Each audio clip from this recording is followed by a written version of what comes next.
No, that's not it. Wait for me. After a night out.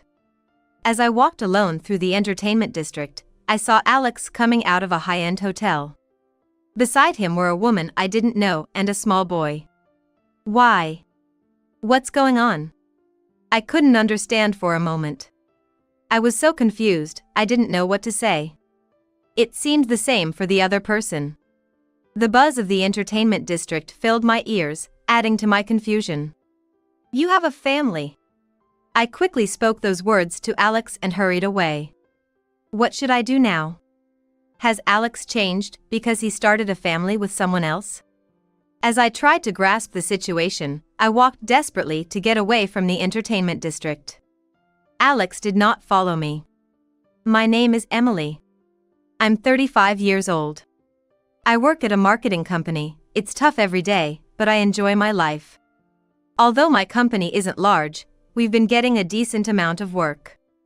As a result, all of us, including myself, are always busy. I still enjoy my job. However, the busyness sometimes makes the whole company tense. Not many people like that kind of atmosphere. Being in such an environment can be mentally exhausting. During such times, my husband Alex was my support. Alex and I first met when we were in kindergarten. He was in the same class. Neither of us was shy. Playing tag, we started to hang out more. Tag, hide and seek, drawing, and playing with dolls. We played all sorts of children's games. Eventually, our parents became friends, and we started to play outside of kindergarten as well. We played in the park near the kindergarten, and sometimes our families went on little trips together. We went to the same elementary and junior high school. Although we had arguments and drifted apart at times, our relationship didn't change. Just ordinary childhood friends. Nothing more, nothing less. I was very comfortable with this distance. However, that life did not last long.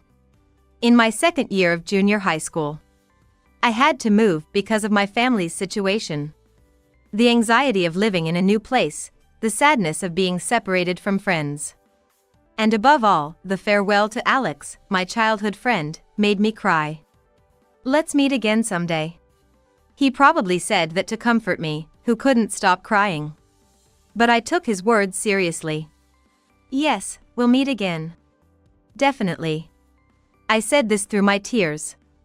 Alex looked at me with kind eyes. About 4 years later, I graduated from high school in my new town and went to a local college. I was excited to live in my hometown again, and my heart was thrilled. By this time, I had forgotten Alex's words. One day, not long after I started college, I had a shocking reunion. There was Alex, right on the campus. As soon as I noticed him, he noticed me too. Although we had grown and our appearances had changed, it didn't take long for us to recognize each other.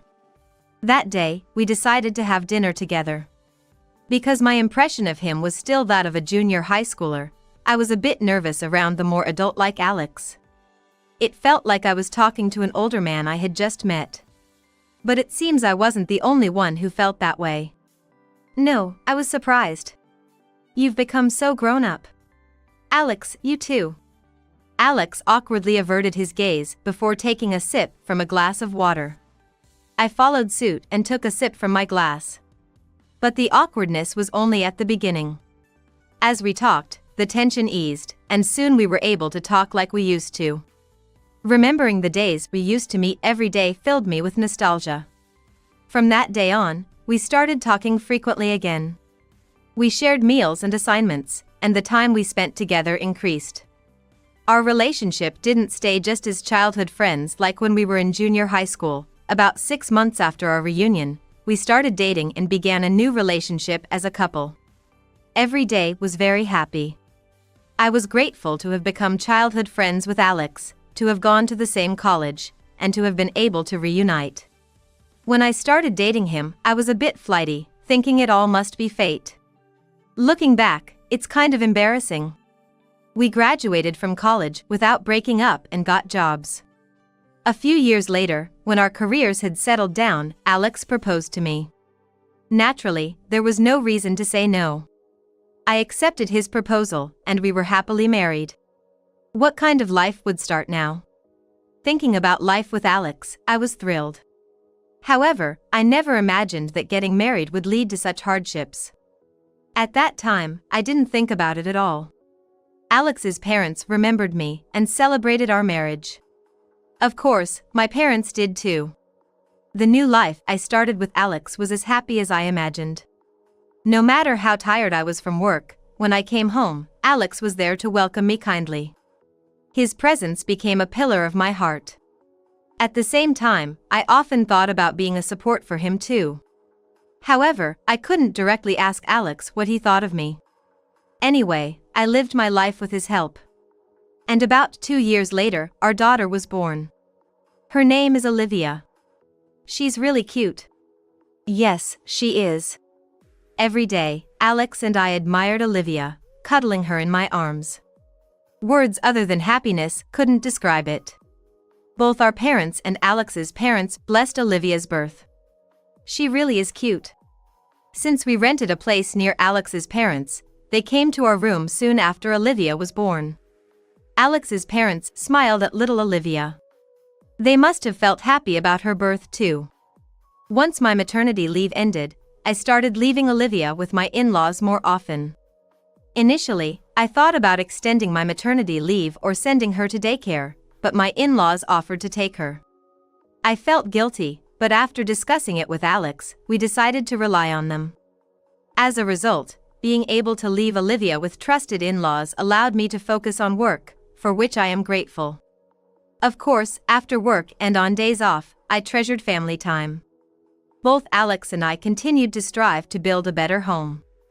However, that wish was not to be fulfilled. 5 years after Olivia was born, Alex's attitude changed, and so did our home environment. Hey! This shirt! Didn't I tell you to wash it? No, I didn't hear that. Shut up. You were probably just spacing out anyway. Just make sure it's washed by tomorrow. Gradually, Alex's personality became overbearing. The Alex I knew was far from this. I had no idea what started it. The first sign of change was when Alex became distant. When will you be home tomorrow? Tomorrow? I'm not sure. Let me know when you figure it out. Okay. My questions were met with absent-mindedness. Often, it took several attempts to get a response. At first, I thought he was just tired from work. But as I watched, it felt different. Have you been tired lately? Why do you ask? Just a feeling. No, it's nothing. Even when I tried to talk to him, his responses were vague. There was nothing I could do if he wouldn't talk. So, I just kept an eye on him. But one day, Alex suddenly became harsh in his tone and tough on me. Are you actually cleaning properly? Cleaning? Why? I am. What? Are you really? Then why is my room so dirty? What do you mean? Clean your own room, or have you forgotten that's what we always agreed on? I didn't understand what he was talking about. We had agreed to mostly stay out of each other's rooms, so being suddenly asked if I was cleaning was confusing. But Alex acted as if he hadn't said anything strange and continued. That's why you're no good. Why don't you try to be more like others? Even though we agreed not to go into each other's rooms. Complaining all of a sudden? Yeah, whatever. Just take care of it later. Oh, and my shoes. The season's over, so put them in the shoebox. What? Hold on. Alex said what he wanted to and then just went out. If I cleaned the room as he said, he'd probably complain about me entering it without permission next. He could put away his shoes himself. I found Alex's demands creepy and didn't listen to them.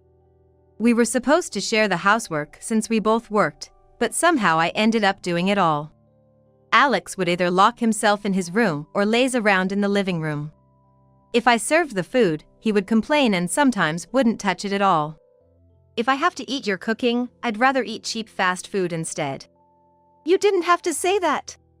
In front of Olivia, His remarks showed no restraint. I tried to calm her, responding in a way that wouldn't scare her. But Alex wasn't listening. Shut up. That's it.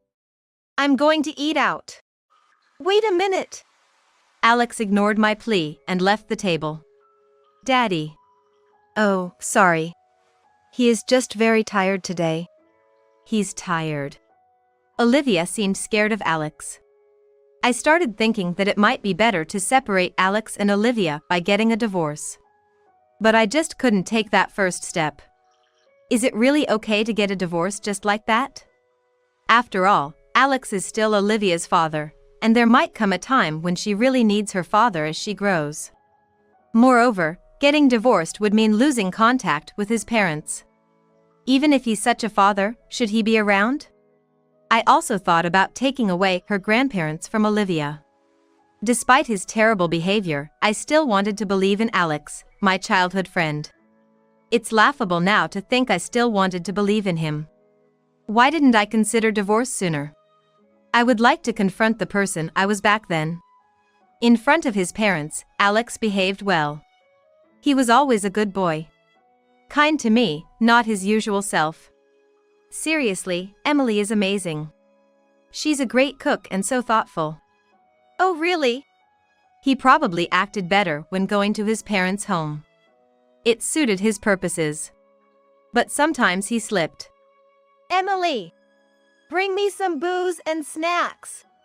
This isn't enough. Hey. What? That's no way to ask someone for something, whether you're drunk or not. His mother wouldn't miss that. She thought of me and firmly admonished Alex. Oh, sorry. Alex, unable to defy his mother, apologized sincerely. When he slipped, it was usually when he was drunk or during meals. I think he just let his guard down purely. However, his attitude at home didn't change at all, so it felt like his apologies were meant for his mother, not for me. He seemed to do whatever he wanted, unchanged. Even when we went out as a family.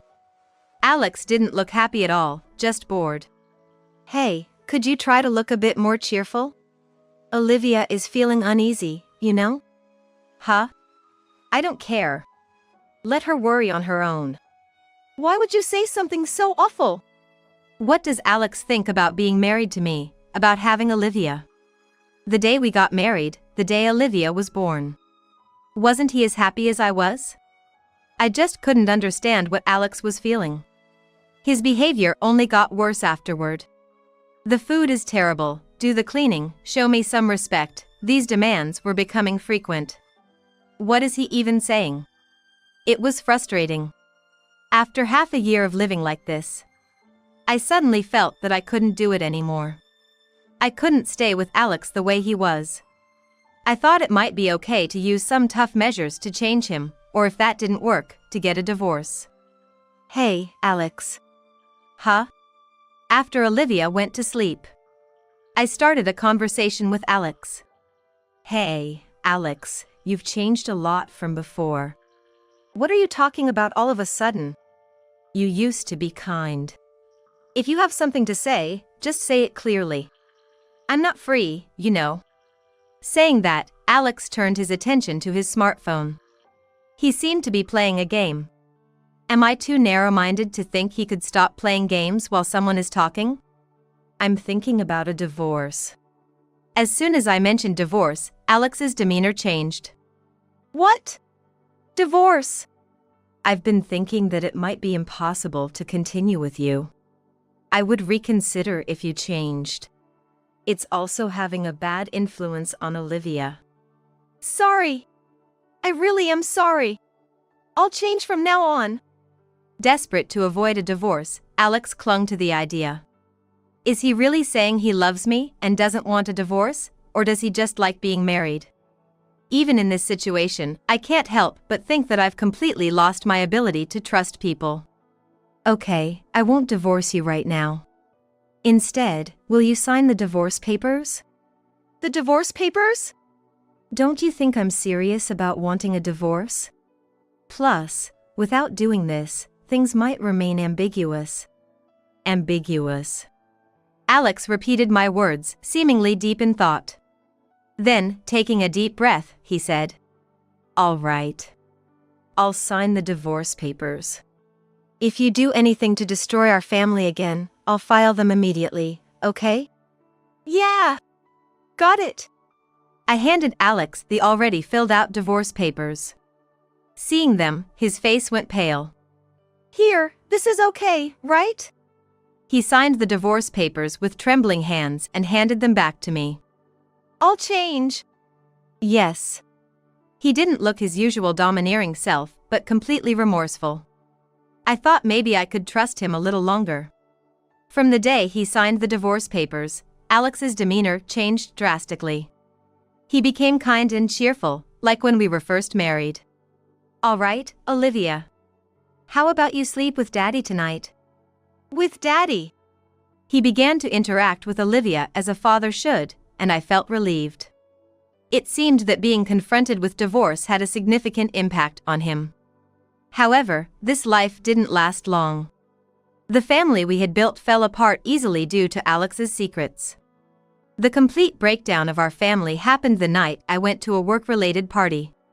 Swept up in the atmosphere, I felt slightly intoxicated even though I hadn't drunk any alcohol. Considering Olivia, I decided not to go to the second round of drinks and headed home after the first. Trudging through the entertainment district, I tried to hail a taxi. Just as I passed a high-end hotel, a familiar man came out. It was Alex. Beside him were an unknown woman and a small boy. Why? What's happening? For a moment, I couldn't comprehend. Confused, I didn't know what to say. It seemed the same for him. The hustle and bustle of the entertainment district filled my ears, adding to the confusion. "You have a family." I quickly spoke to Alex and hurried away from the scene. "No, that's not it. Wait." I walked away from the entertainment district as fast as I could, hearing Alex's voice behind me. What should I do now? Did Alex change because he had a family with someone else? No matter how much I thought about it, I couldn't grasp the situation. Before I knew it, I had walked past the entertainment district and the taxi stand, ending up in a deserted area. Looking around, there was no one else. I thought maybe Alex might follow me, but he did not.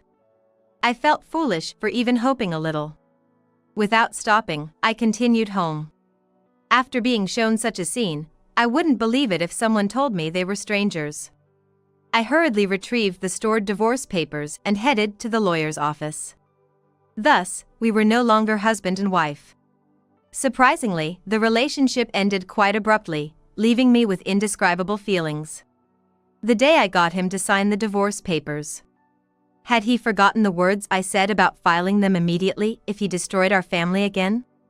No, he hadn't forgotten. Maybe that's why he was sneaking around. I went straight to his parents' house after filing the divorce papers. I pressed the doorbell upon arriving. His mother came out immediately. "Hi. Was the party fun?" "Yes, it was fun. Thank you." I wanted to act cheerful as usual. Although I thought so in my head, I couldn't bring myself to do it. His mother seemed to notice something was off. After looking concerned, she kindly invited me inside. "Mommy." "Emily, you're back. Thank you for taking care of Olivia." I patted Olivia, who had hugged me, and thanked my father-in-law. His mother continued to look worried. Honestly, I didn't want to discuss divorce in front of Olivia. However, it couldn't be helped. I calmed myself and turned to face my in-laws. "I have something to tell you." I felt a slight tension cross their faces at my words. After that, I explained everything about the divorce from Alex, the things he had done, and the pre-signed divorce papers. His parents listened seriously without interrupting. "That's why we ended up getting a divorce." "That's shocking." It must have been a shock. After I finished talking, my mother-in-law seemed stunned and unsure what to say. When I looked at Olivia beside me, she was staring at the ground silently, seemingly understanding the situation. Seeing her expression, I felt even more sorry for causing such turmoil. "I'm truly sorry. My son has caused so much trouble. No, please, it's not your fault. I don't even know what to say anymore. It's embarrassing. I'm really sorry. We'll talk to him properly. Hearing the apology from my father-in-law, my mother-in-law hurriedly spoke up. It's not your fault at all, you shouldn't apologize. Of course, my in-laws hadn't done anything wrong. I continued the conversation. For now, Olivia and I will stay at a hotel tonight. Starting tomorrow, we'll probably move to a service apartment. I wish we could have you stay here, but we never know when he might come back, and that's worrying. Once we get to the hotel or move somewhere, I'll let you know, okay? I worry about you. Thank you. It felt like they truly considered Olivia and me as part of their family, which was comforting. I quickly booked a hotel and took a taxi there with Olivia. Mom, what's going to happen now? Don't worry about anything, Olivia. Mom will always protect you. I hugged Olivia gently, reassuring her. No matter what, I couldn't let her suffer. Looking at her face only strengthened my resolve. Ultimately, Alex did not contact us that day. I wondered what he was thinking after I had seen that scene.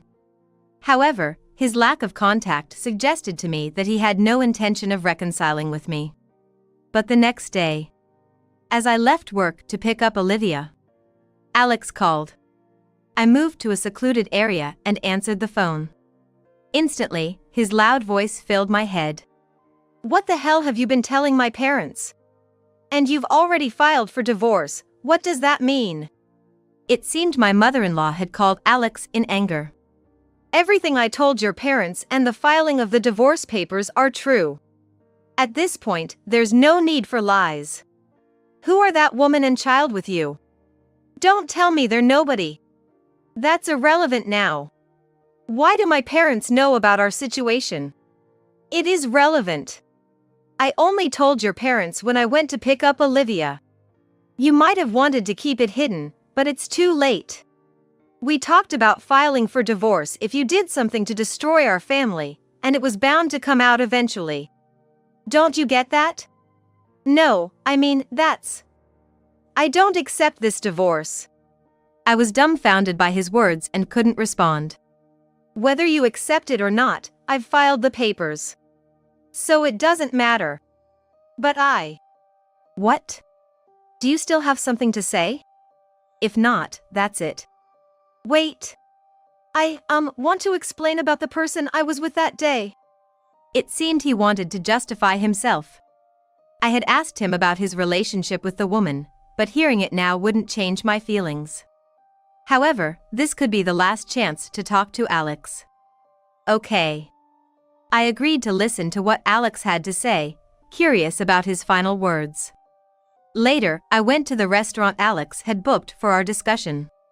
By this time, we had moved out of the hotel and into a condo, starting a new life with Olivia. I felt a bit more settled. When I left Olivia at my in-laws, I explained the situation about the discussion.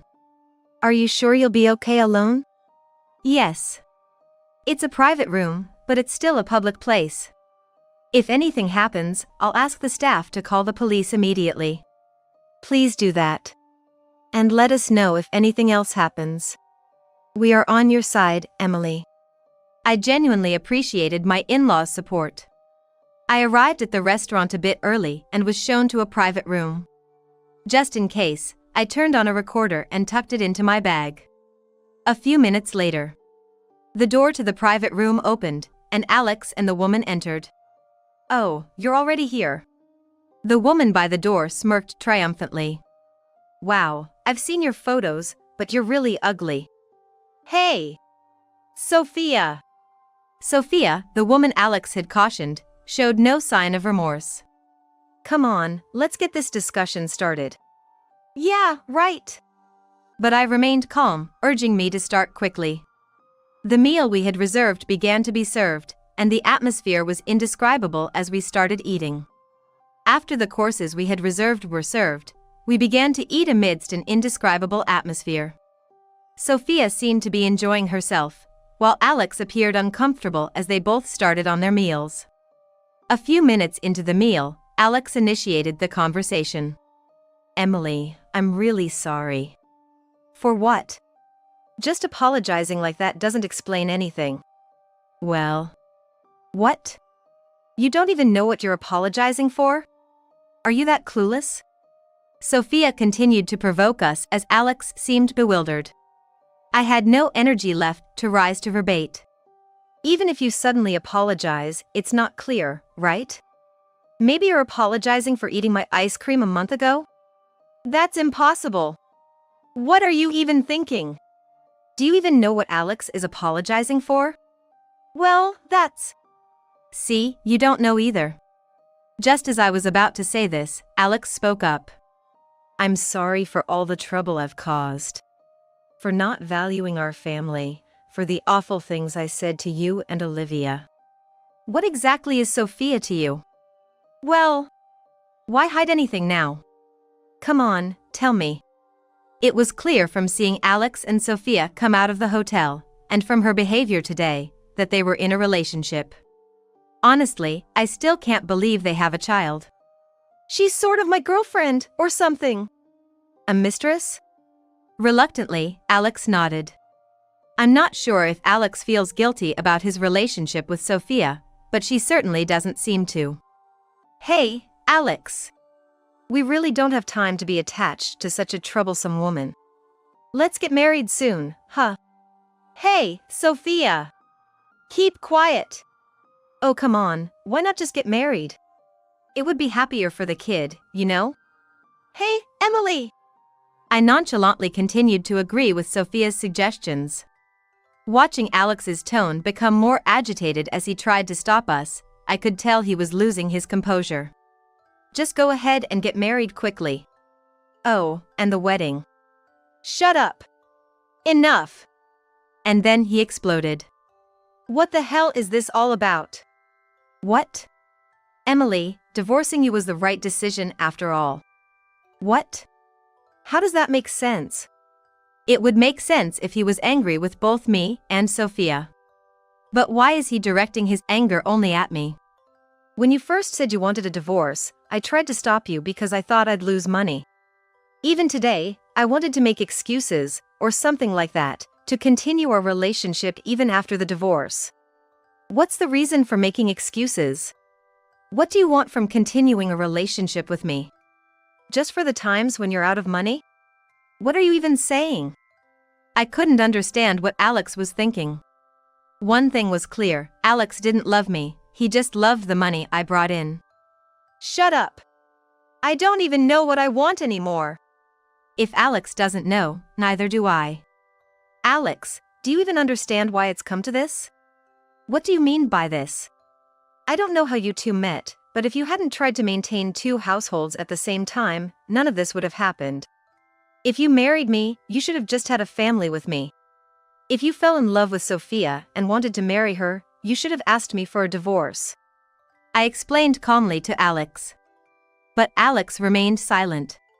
Well, it's too late for regrets now. It's clear you haven't reflected.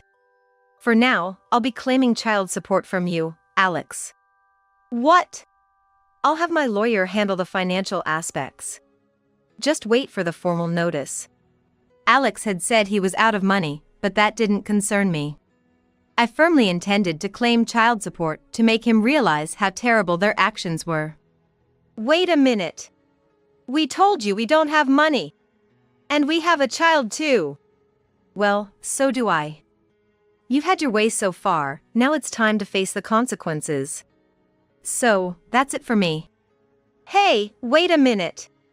As I was about to leave the private room, Sophia called out to stop me. But it was Alex who held her back. Sophia, enough. Let's just pay. But if we pay, we don't have to deal with this anymore. It's better than continuing to argue. Treating me like the villain made me angry. But paying the money indeed means they could avoid dealing with me sooner. Sophia seemed to accept Alex's reasoning, and she stopped complaining further. Afterward, as I had said, I had a lawyer send them a formal notice. Then the payments for child support started coming in. Once all the money is transferred, our relationship will officially end. I was looking forward to that day, though it was still a long way off. However, reality didn't proceed as smoothly as I had hoped. On a certain holiday, while I was at home, the doorbell rang. I had a bad feeling and checked the peephole to see who it was. Alex and Sophia were standing there, looking angry. I hadn't told them where I lived. How did they find out? Were they monitoring me? I broke out in a sweat at the thought. But ignoring them now would only mean they would come back later. And causing trouble for other residents would not be good. After taking a deep breath, I opened the door. What's going on? Emily! So you were here after all. Please, we're begging you. Reduce child support. Hey, please. We can't pay anymore. They were asking for a reduction in child support. It was pitiful. I can't do that. Besides, the child support isn't money for me, it's for Olivia. I already claimed less than the going rate. Don't you understand that continuing like this will cause more trouble for Olivia? But we have a child too. You should figure that out on your own. I mean, that's your child that you had on your own, right? I'd really rather you didn't drag us into this. What did you say? As expected, Alex became angry. He was probably upset by the part about having the child on his own, but it was the truth. Basically. But from the look of things, he wouldn't leave until I agreed to reduce the payments. As I was pondering what to say to make him leave, a voice came from behind. What are you doing here? Dad? That day, my in-laws had come to visit. Even though Emily and Alex were divorced, Olivia still had grandparents. And because my relationship with my in-laws was good, they continued to visit. I thought you were arguing, and here you are. Why are you here? We just came to ask for a reduction in child support. My father-in-law was visibly angry with Alex and Sophia's attitude. First of all, why are you here? Emily didn't tell you, did she? That's none of your business, is it? Then I'll ask. How did you know about this house? Well, when I rephrased the question, Alex fell silent. However, as I continued to stare at him without saying anything, he finally confessed. I followed Emily after work. What? From the moment you left her office. That's how I found out where you were. I thought that even if I emailed or called to ask for a reduction, you wouldn't listen, so I came directly. I was stunned. I couldn't believe I had been followed. Unable to find the words, I was speechless. But my father-in-law stepped in. You followed her? You really did something despicable. You weren't planning to force her to agree to a reduction by confronting her directly, were you? Forced. Since then, Alex had been silent. He must have hit the nail on the head. I shuddered to think what might have happened if my in-laws hadn't been there. That's right. I'm ashamed to say you're my son. You know it's natural to pay child support since you have your child, right? Why should Emily have to compromise? Following Emily to find out where she lives could be a crime, you know. Well, Did you know that? I couldn't tell what Alex and Sophia truly felt. But it was clear they would stop at nothing to get their way, making me instinctively step back. But I thought Emily wouldn't listen unless I did this. That's right. This lady never listens to us. Don't try to blame everything on Emily. She's done nothing wrong. Alex and Emily remained silent. It would have been nice if they could have apologized right there, but it seemed they had no such intentions. However, after hearing a particular declaration from her father-in-law, they quickly began to apologize. I'm cutting ties with you, Alex. What? You're cutting ties? Didn't I say it earlier? It's embarrassing to have a son like you.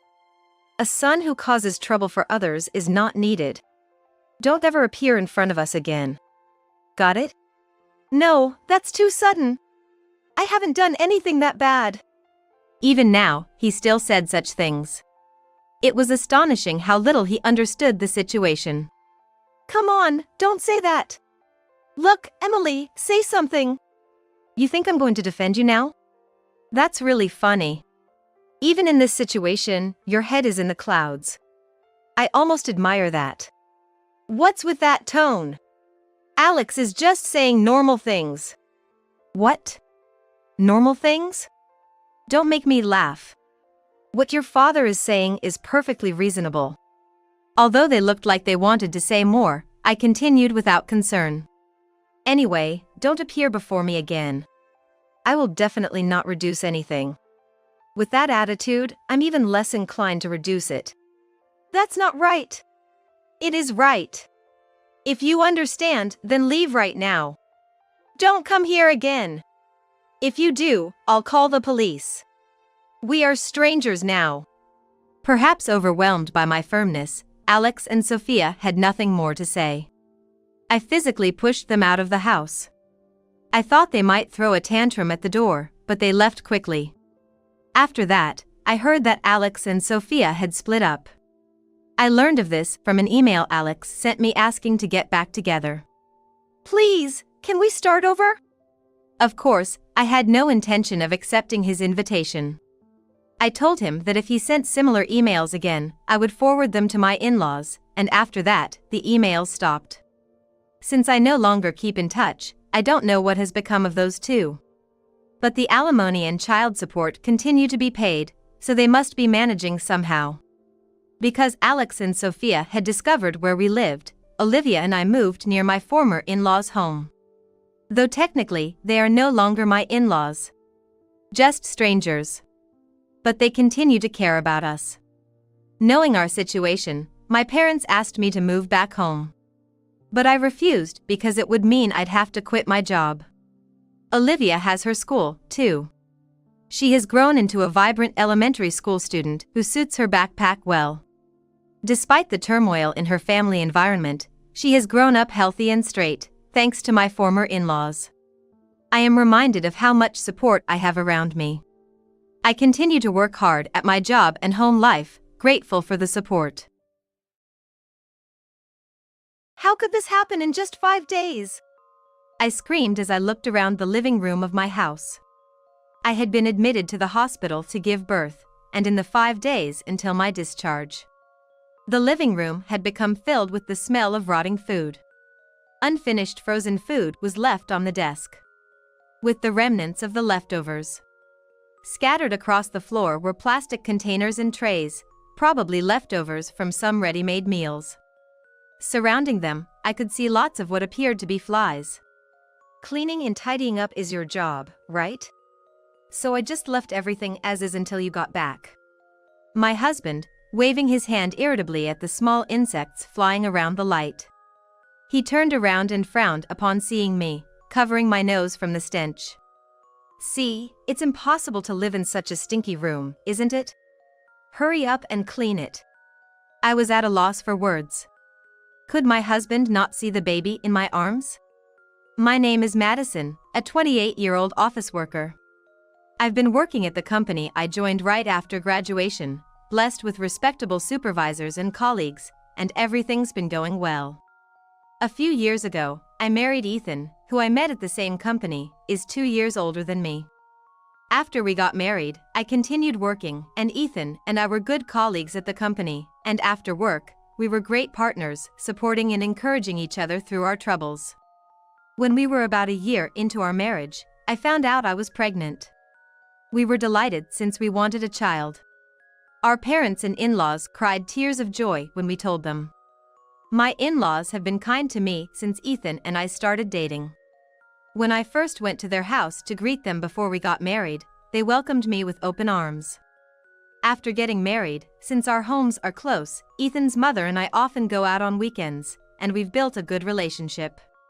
When I told Ethan, "Your parents are truly considerate and wonderful," he nodded and said, "Mom's been an amazing mother who's looked after me." Dad worked from dawn till dusk and wasn't home much, but he always showered us with love and gratitude towards Mom, which made me realize once again what a caring couple they are. After we got married, my mother-in-law would often express concern, saying, "Values have changed over the years, and as long as you and Ethan are happy with your lives, that's all that matters. But I worry that you, Madison, will will be burdened with all the housework now that you're married and working." I reassured her with a smile, saying, "No need to worry. Ethan and I are splitting the chores well and helping each other out," and she seemed relieved.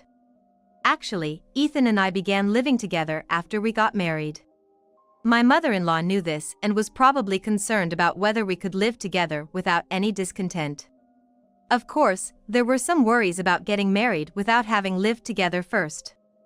But Ethan was always kind to me during our dating period, never forgetting to be considerate even after many years. So I was confident that we could live together without any problems. True to my expectations, Ethan had been sticking to the promises we made since we started living together, and he never pushed all the responsibilities onto me. He even said he wanted to lessen my burdens more. Such a caring husband, after finding out about my pregnancy, told me to rely on him more when we were together since something might happen to our precious child. Despite his busy schedule, Ethan managed to take care of the household.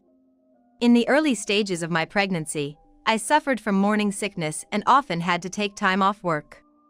I used to blame myself, having always managed to balance work and everything else before. Even when I saw Ethan going to work every day and felt that I should at least do some housework, I couldn't because I was feeling ill. When I cried and apologized to Ethan, saying, "I'm sorry, I couldn't do anything today," he'd reassure me, "Hey, no need to apologize. I've lived alone for a long time, so household chores are no big deal. Madison, you're doing your best to nurture our baby in your belly. I can't completely understand your hardship, so let me at least take care of our home." Lately, Ethan has been very studious, buying parenting books and diligently studying every day. Seeing him like this made me realize again how glad I am to have married him. My pregnancy went smoothly, and I spent it without any worries until the birth. My parents and in-laws would come by from time to check on us, and thanks to the support of those around us, the baby grew well in my belly. As the due date approached and my belly grew, I took maternity leave and now focus on staying healthy and calm. It's tough to go out with my belly so big, but I managed to make it to my prenatal checkups while taking care of myself. Recently, as I've entered the final month, my mother-in-law, who lives nearby, started accompanying me to the checkups because she's worried about me. She helps carry my backpack and other items, and while I feel a bit guilty, I'm also very grateful. At first, I felt guilty for having her come all the way with me and declined when my mother-in-law offered to accompany me. But she cheerfully said, "Now that my children are grown up, I have quite a bit of free time.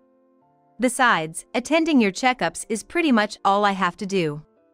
I'm certainly concerned about your health, but it also doubles as exercise for me, so it's a win-win situation."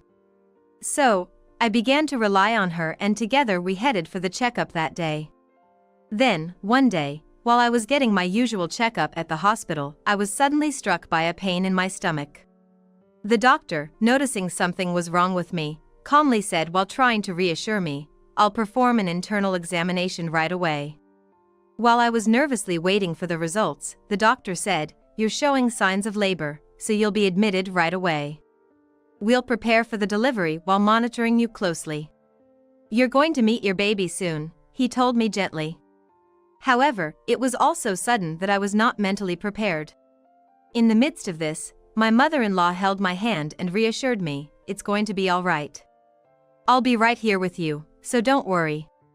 I reminded myself that I had to stay calm for my baby, and gradually I came to accept the situation and prepared myself for the imminent birth. I had calmed down a bit when my mother-in-law said, "I'm going to run home real quick to grab what you need. I'll be right back. I'll also give Ethan a call," and she dashed out of the hospital. A few minutes later, my mother-in-law came back and immediately asked me, "Are you okay? Are you in any pain or discomfort?" "Thank you so much. You've been a great help." She held my hand and said with a smile, "It's nothing. Just let me do this much. Ethan might be able to get off work early. He could still make it in time for the birth. I've already called your parents just in case." Her words reminded me that I had completely forgotten to inform my parents about the labor pain and my anxiety about giving birth.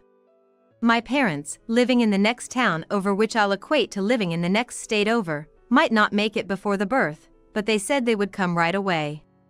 Soon after, my father-in-law arrived, simply saying, "Oh, it's time," and watched over me from the corridor. Then, a while later, my parents arrived. While enduring the repeated labor pains, I waited for the moment to come. My parents deeply thanked my in-laws. "Thank you so much for everything, from getting things ready for the hospital stay to being by our daughter's side." And to me, they said, "It'll be over soon, take some deep breaths. We're all here with you, you'll be okay." My in-laws replied with a smile to my parents, "Oh, no worries at all. We're just glad we made it in time," and the whole family, except for my husband, surrounded me. I was growing more anxious as the intervals between the pains shortened, but having my whole family there was a great comfort. Several hours later, even though it was late into the night, I gave birth to a healthy baby. While waiting in the lounge near the nurse's station, trying not to disturb the other pregnant women and mothers, my in-laws and parents expressed their joy through silent hugs and high fives. Having finally given birth, I was overwhelmed with relief and moved by the sight of my newborn, though I felt a pang of disappointment that my husband was not by my side. He was supposed to have left work early, and I wondered why he hadn't come, but by the next morning, he still hadn't appeared. My in-laws called my husband numerous times, worrying that something had happened, but they couldn't reach him. Even at 9 a.m., my father-in-law went to our house. But my husband did not answer. Finally, when my mother-in-law contacted my husband's office, they were aware that I had been admitted for childbirth and said my husband had left work earlier than usual. It was supposed to be a day dedicated just to me, so he took the day off, and it seems like he didn't show up at the office. After that, the whole family was in a frenzy. If I'm not at home or the office, we thought maybe it was best to go to the police, and it was starting to turn into a big deal. However, just as it was about to be noon, the receptionist informed us that my husband had arrived. Relief was short-lived, and I couldn't help but feel anxious, wondering what on earth had happened. But as I was about to speak to my husband who had come to the hospital room, I was at a loss for words. "Ah, so it's born." It was all he said at first. His suit was disheveled, and his hair was a mess. As he got closer, I could even smell alcohol on him. I couldn't believe he might have gone drinking at a time like this, and when I looked at him, he showed no interest in our baby, instead staring intently at his smartphone. Trying to remain calm, I asked, "What have you been doing up until now?" Ethan, still half asleep, responded, "Sorry. I just went for a drink. It was an old friend I haven't seen in a while, and I couldn't say no. I've just been sleeping until now and got here late." He didn't take his eyes off his phone during this time, so my anger finally exploded. But before that, my father-in-law grabbed my husband's shoulders. "What are you thinking? It doesn't matter if it's been a while or whatever, meeting friends for drinks doesn't even compare to your wife giving birth. Why didn't you turn them down?" My husband kept interrupting with "but." And it's just that. Eventually, he stopped talking altogether with a sullen face under the fiery glare of my father-in-law. After a heavy sigh, he left the hospital room without another glance at me or our baby.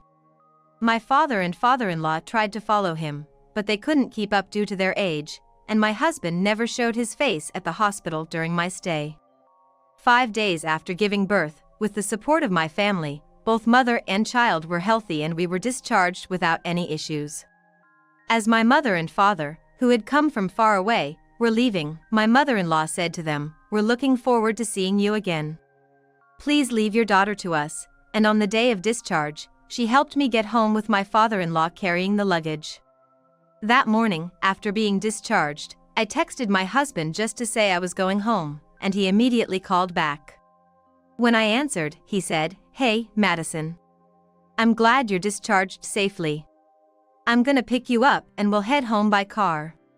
I hadn't expected a call back from my husband and secretly hoped he might have reflected a bit. When I told my mother-in-law that my husband had called, she laughed and joked, "Well, if Ethan isn't busy, maybe he could come pick us up." I told my husband, "I was planning on having your parents send me, but I appreciate you coming to get me," and he said, "Got it. I'll have Mom and Dad head back right now." After informing them that my husband was coming to pick me up, my in-laws seemed relieved and went on their way. I thanked the hospital staff repeatedly and finished the paperwork before getting into my husband's car. He didn't apologize for before but seemed to be in high spirits as he drove. Soon we were home, and I felt like crying from the pain, even from such a short ride.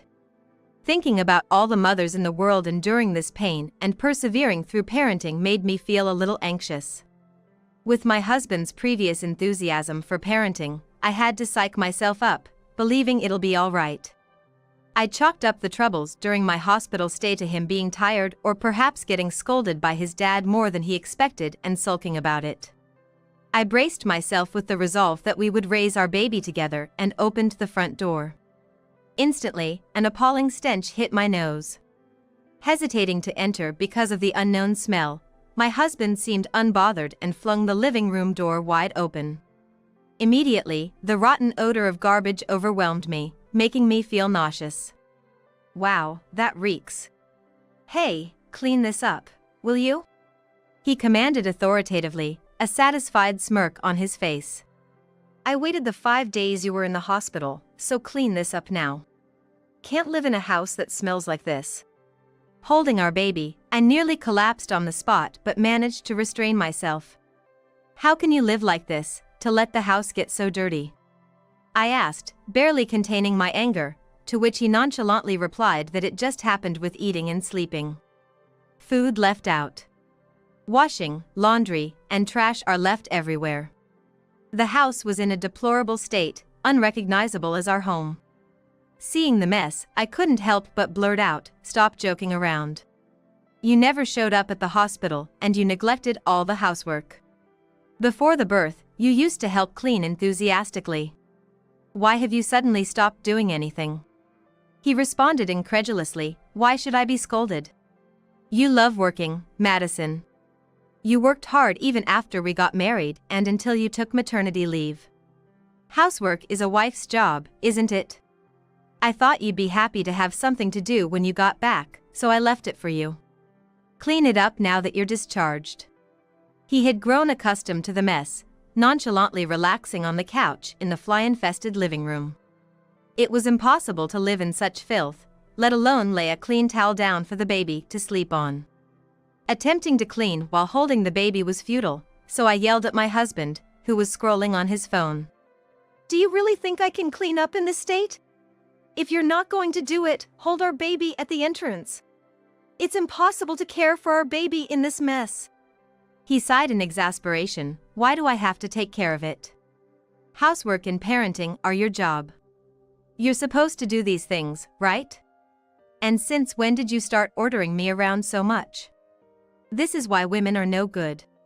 Still acting like you're pregnant even though there's no baby inside anymore. You're the worst, trying to make excuses and boss your husband around."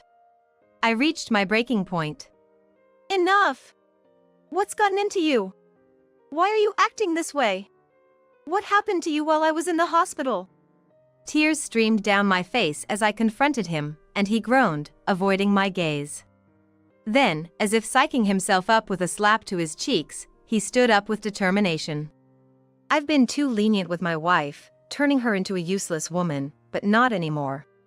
I've decided to properly educate my wife as a husband should," he declared, his face contorted with effort. "I've done my part. I went to pick you and the baby up from the hospital to ensure I wasn't completely detached from parenting. I've made it clear that housework and parenting are your responsibilities. I'm becoming a responsible husband." Speechless at his transformation, I stood there as he announced, "I have plans to go out drinking with a buddy. Make sure the house is clean before I get back.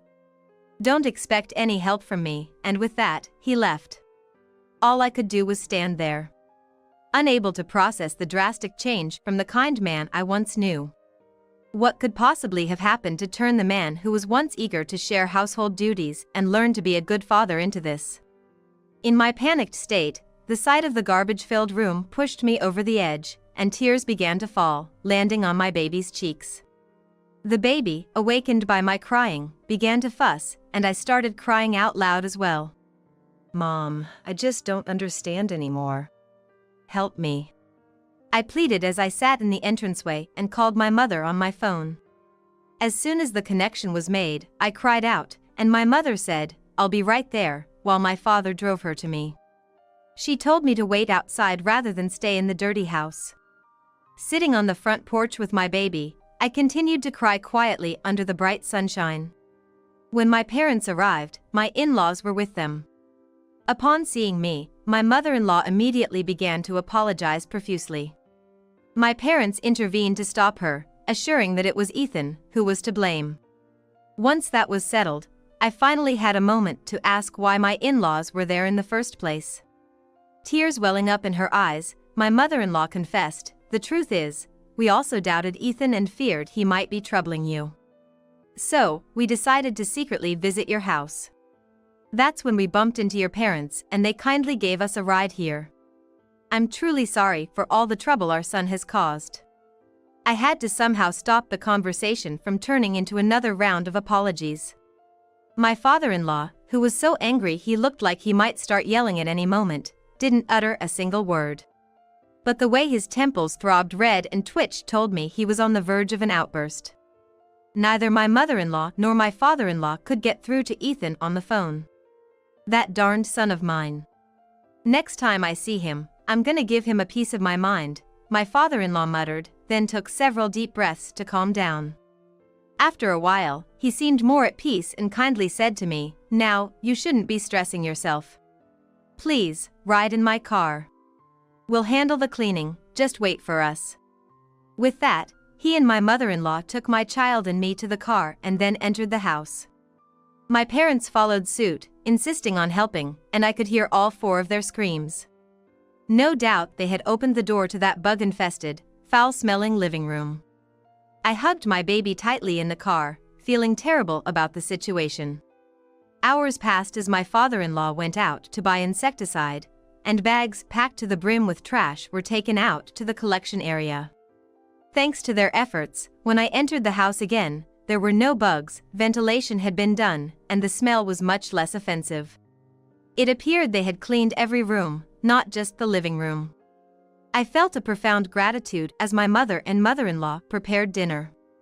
It had been a long time since I had someone else's home cooking. Having managed my diet strictly during pregnancy, it tasted even more delicious, and I polished it off in no time.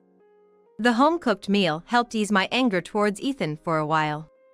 As we were waiting for Ethan's return, someone knocked at the door. Just as I rushed to see, my father-in-law reassured me, "You take it easy," and went to answer it. He answered and exclaiming, "Ethan?" I knew from my father-in-law calling my husband's name that Ethan had come home. I wondered why he would knock the door. While quietly trying not to wake the sleeping child, we all went to see. To my surprise, a man was dragging Ethan into the house. Ethan's face was red and swollen, and he was sobbing loudly. Upon seeing me, the man introduced himself, "Nice to meet you. I'm Michael, a friend of Ethan's. We went out for drinks, and that's when I heard about you and the baby. I had no idea, and I am terribly sorry for causing such distress during this challenging time." I was surprised, but had the man raise his head to see my husband still sobbing. Noticing my gaze, a man Michael said, "This guy was boasting about defeating his lousy wife in argument, so I asked for the details. Turns out, what he did was so terrible, and even though I told him to go home, he wouldn't listen and didn't understand what he'd done wrong, so I ended up hitting him. I'm sorry." Since the mood for drinking was gone, it seemed they had disbanded, but he couldn't leave my weeping husband behind and brought him home. As I was apologizing for the inconvenience, suddenly my husband raised his face and started yelling.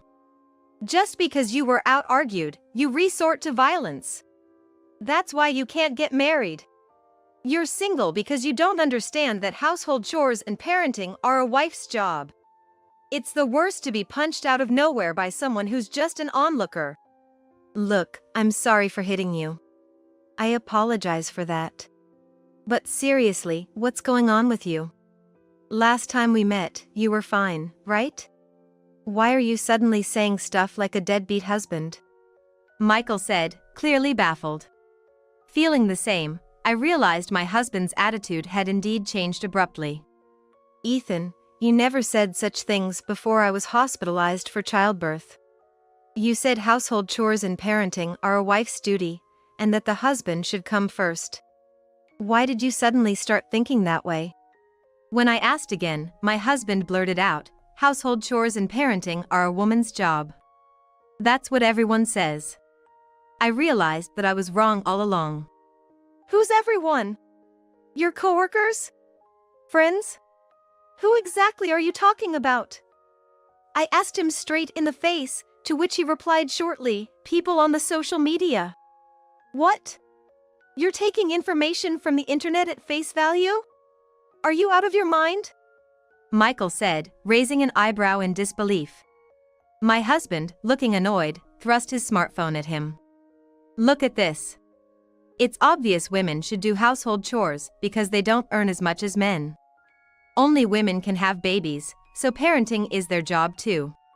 See, everyone agrees with this. Michael screamed in disbelief after looking at the screen. You believe this website? Are you insane? Taking the smartphone from Michael, I saw a website. It was belittling housewives, filled with countless stories praising the shoving of household and parenting duties onto wives. These opinions my husband referred to as everyone's were posted on an internet forum. Summarizing my still shouting husband's story, it seems he came across such sites right before I was hospitalized, and began to think that he was just pampering his wife, being a useless husband. While alone at home during my hospital stay, he kept visiting these sites, convinced that he had been wrong. He commented about changing himself on these sites and became hooked on the supportive comments he received. As a result, my husband was dyed with the belief that household chores and parenting are women's work because women are less capable at work and earn less money. If they have a complaint, they should just earn more. Unlike me, speechless with astonishment, both our parents and in-laws were furious. It's unthinkable. We didn't raise you to be like this, they said in unison. Michael, whom my husband looked to for salvation, said coldly, I'm disappointed. I can't be friends with someone like this. As of today, I'm cutting ties with you. I joined in, confronting my husband. First off, why should I prioritize the opinions of faceless strangers online over us? Are the people writing more trustworthy to you than we are? That made my husband look at me as if he had an epiphany. To top it off, my mother said sharply, with a cold look, it seems none of the important people here, your dear Madison, your parents, your friends, share those values. If you still think you're right, then I guess we'll have to leave you, because your thinking is different from Ethan's. My father also said, as things stand, I can't leave my precious daughter Madison with you any longer. Madison, it's not too late. We're ready to welcome you, and it's okay to rely on us if it's tough. Just then, as if a spell had been lifted, my husband, who had been raging just a moment before, suddenly calmed down. No, but... he kept repeating. When he looked up and saw my face clearly, his own turned pale as a ghost. For me, the most important thing is Madison. I wanted to be a good husband for her, sought out loads of info, and then With tears in his eyes, he prostrated himself before me with a burst of emotion. I'm so sorry, Madison. I was wrong. Seeing him like this, my father-in-law spoke in a calm voice. I have a question for you. When you were a kid, did you ever see me tell your mother that housework and parenting were a woman's job, or show that attitude? Did I appear that way to you as a father? He asked with tears in his eyes. My husband replied, Dad, you were always a wonderful father, fully supporting Mom by her side. Then he continued, I realized that I was too bound by what I read online, and I couldn't see what was around me. I'm truly sorry. Witnessing his sudden apologies, my parents said, Madison, it's up to you what to do next. We'll support you whatever you decide. After some thought, I told my husband there won't be another chance, and I decided to forgive him this time. Since then, my husband has woken up from the spell of extreme online opinions and is struggling with unfamiliar housework and parenting as he engages with our baby. I wonder how long this will last, but my in-laws and my own parents seem to share my feelings, as they continue to train him while he still strives on. He now says with concern, "Kids are adorable, but parenting is more physically demanding than I imagined. I now realize you've been doing all the housework and looking after the child alone while I'm at work. Thanks so much.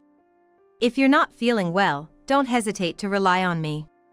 Looking at the smiling face of my husband holding our child, I think he might truly become a good father. I'm hoping these peaceful days will last forever. Thank you for taking care of the stupid old. My brother-in-law and his wife had promised to move with my mother-in-law, who has dementia. However, they dumped her belongings and swiftly left, forcing us to take care of her. My husband and I were in shock. But my mother-in-law was nodding with a smile. However, today's smile from her wasn't her usual confused one. My mother-in-law waved at their car with a grin. And then she loudly said, "They don't have a home anymore." Huh? No more home? What in the world is she talking about? What was this surprising counterattack from my mother-in-law on my brother-in-law and his wife who were looking forward to moving? My name is Christine Parker. I'm 34 and work at a company. My husband, David, and I shared the same hobbies, and we both tragically lost our parents early in life. David lost his father during his college years, while I lost both my parents in a car accident when I was young. We both had longings for a warm family, so we got married pretty quickly. At the time of our wedding, my mother-in-law told me, "From now on, think of me as your real mother. You can always rely on me." It was comforting for someone like me, who had lost her parents at a young age, to hear such words. After our marriage, we frequently visited her. Those were happy days, but I had one concern. It was David's elder brother, Michael. Michael, 2 years older than David, was 36 at the time we got married and was still single, living at home. I had no problem with him living at home, but Michael was the complete opposite of David in terms of personality. While David is reserved and humble, Michael judges people by their appearance and status. If he deems someone beneath him, he's outright rude, a typical jerk. Moreover, Michael looks down on David and me, working at an average company, and ridicules us every time he sees us. What? You're here again? Must be nice to have so much free time. I, working in a trading company, can't afford to be so leisurely. Even though we were visiting to see my mother-in-law, Michael would often say such things. I'm really sorry about the rude things Michael says. I know I spoiled him, but lately, he doesn't listen to me at all. My mother-in-law always apologized in his absence. I know I might be a pain sometimes, but I genuinely enjoy talking to you, Christine. Do you think you'll visit again? She had said that to me. We didn't want to leave her alone with Michael, and more than anything, I genuinely enjoyed our chats with her. So, David and I continued to visit her often. Then, about a year later, we suddenly heard that Michael was getting married. We knew Michael had found a girlfriend and had moved out, but was he getting married? It was quite the surprise for us. But after meeting his bride-to-be, it all made sense. Emily, the person my friend married, sure was a character with strong quirks. She identifies her occupation as a live streamer. Girls as cute as me will always be in demand, no matter the age. Emily boldly stated this upon our first meeting, even though she's turning 35 this year. I'm not one to comment on someone's profession, but I was taken aback that she could confidently refer to herself as a cute girl at 35. While the rest of us were taken aback by Emily's boastful introduction, Michael was sitting next to her, nodding proudly. We actually talked about wanting to become YouTubers as a couple, you know. But my company has a strict no side job policy. They're so behind the times, aren't they? I genuinely felt relieved that my brother-in-law's company had that policy, but I wondered if it was okay for Michael to be nearing 40 and still talking like that. As we listened with a mix of astonishment, Emily suddenly turned the conversation to me. By the way, Christine, what do you do for work? I wished she'd just leave me alone. Though I felt that way, I couldn't ignore her, so I briefly introduced myself. But as soon as Emily heard my story, she quickly responded, "Really? Doesn't that sound kinda bland? Are you actually enjoying your life doing that? Seriously. You guys seem to have such dull lives. It's a once-in-a-lifetime chance, you know. Gotta live it up or you're missing out." To top it all off, even Michael joined in with those remarks.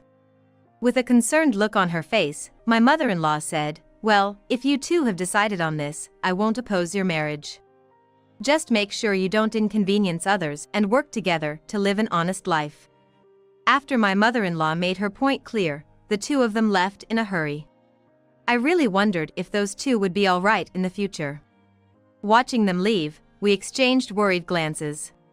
Michael was a handful on his own, and now there was another problematic person to deal with. Still, for my mother-in-law and David, Michael is a cherished family member just the same. We immediately began discussing how we should interact with the two of them moving forward. Despite our concerns, everything was peaceful for about a year. "Are you sure you're okay on your own? Wanna come live with us?" We had offered my mother-in-law to stay with us. However, she reassured us, "I'm fine on my own. Don't worry about me. I have plenty of friends around here. Just focus on living a happy life together." Indeed, my mother-in-law is sociable and has many friends in the neighborhood. But she's already 63 years old. While folks in their 60s these days are still quite spry, we can't help but worry about the what-ifs. With these thoughts in mind, we visited her that day. Then, to our surprise, Michael and Emily had come over. In the year since they got married, they hadn't visited the house at all, yet now they were lounging around as if they owned the place. "Oh? David, you guys are here too? What's the occasion?" "We come over every week." When David said that, Michael gave David a look as if he wanted to say something, but then turned to my mother-in-law and said, "All right then, take care." With that, they promptly left. "What were they here for?" Then, David asked my mother-in-law, but she replied, "It's nothing really." She didn't seem inclined to talk about it at all. Michael's last words had piqued my curiosity, so I chimed in, "You say it's nothing, but there must be the reason. What was that?" However, the mother-in-law just gave vague answers. "Please, if there's anything going on, let us know anytime." In the end, we told her that and headed home for the day. That evening, David received a call from Michael. "David, it seems like you guys visit Mom quite often. Could you stop?" He blurted out such a thing unexpectedly. When pressed for an explanation, he said, "You guys must be busy with work, right? Emily is working from home and will take care of Mom. So, just stop coming over." Then he abruptly hung up the phone. They've been married for a year, and after not seeing her for so long, this sudden demand seemed suspicious. What on earth is Michael thinking? Driven by our concerns, we visited her the following weekend.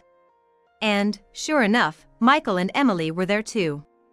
The moment Michael saw us, he looked irritated and said, "What do you want?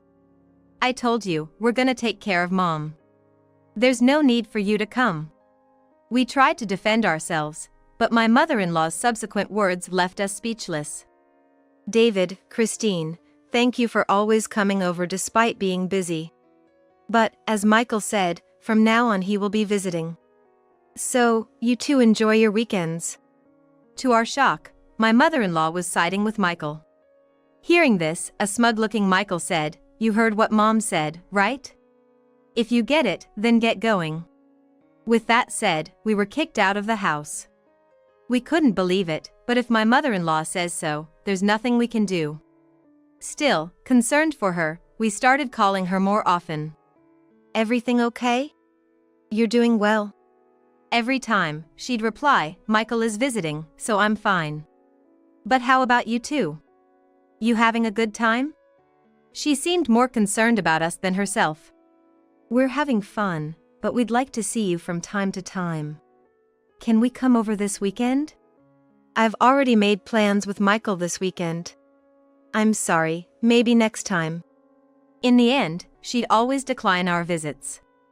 We didn't mind what Michael said, but when my mother-in-law pushed us away, it felt like a rejection, making us a bit lonely. Then one day, after days like that, David received another call from Michael. "We're gonna move, so there's no point in you coming here anymore."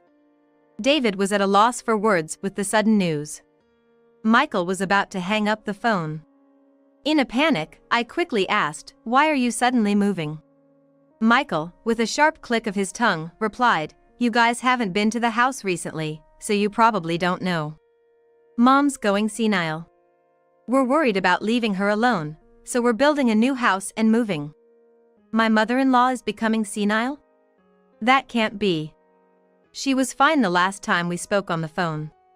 But Michael snapped, "You only talked to her briefly, right? How could you tell from that? She's got dementia. That's what's going on." And with that, he hung up. We hurriedly called my mother-in-law and asked, "Are you feeling all right? Everything okay?" But she simply replied, I'm fine. You don't need to worry about a thing." And then she hung up. What on earth is happening? That weekend, we hurriedly headed to her place. Naturally, Michael and Emily were there. "You're back again? I told you not to come anymore." Michael approached us with a sharp click of his tongue. "How can we just sit still after hearing such news? We're worried." I replied, but Michael snapped, "Shut up." However, my mother-in-law just listened to our argument with a smile and a nod. I couldn't help but look at her and whispered her name. Michael, having heard that, said, "I told you. She doesn't make sense anymore. We can't leave her alone, so we're taking her in. That's our kindness. You get it?" He said it with a smirk. "If that's the case, we can." But before I could finish, Michael interrupted, "Both of you work, right? What are you gonna do with this senile old woman during the day?" "Don't talk about her that way," I blurted out. But, in fact, no one is home during the day in our house.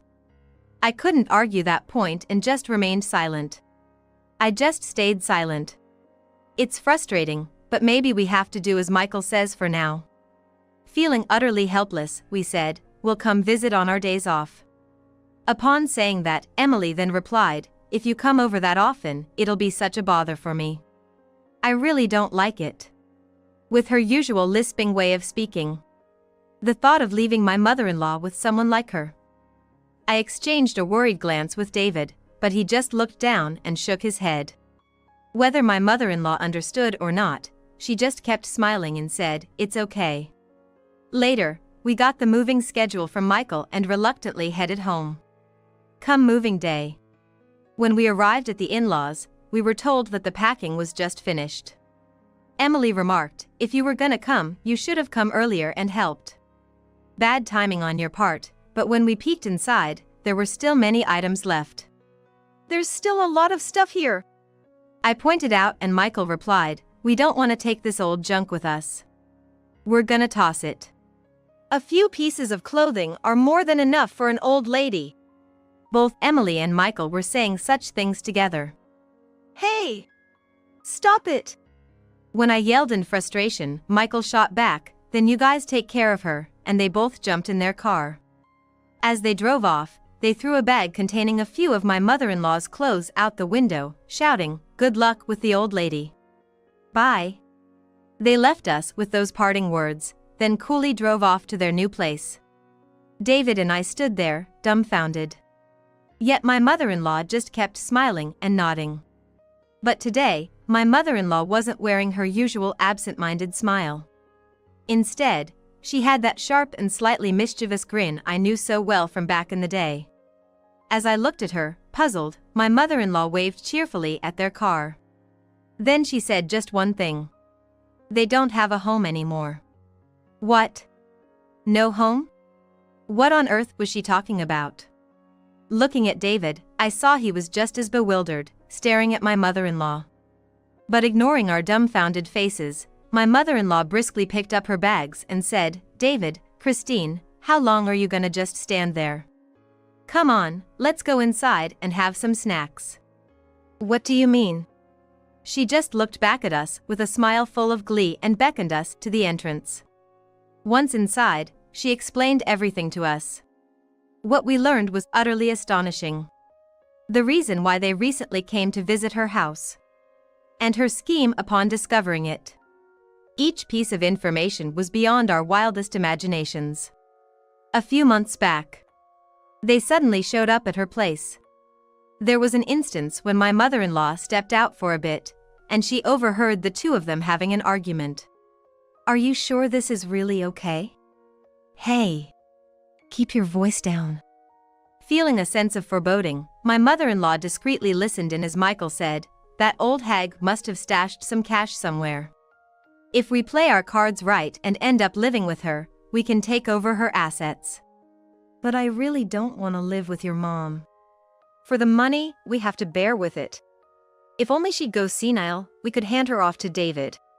That would be perfect. We get the cash, and let David take care of her. I wonder how we can make her senile. Is there a way to hasten it? It seems that for the first year of their marriage, they had a great time living together in their rented apartment.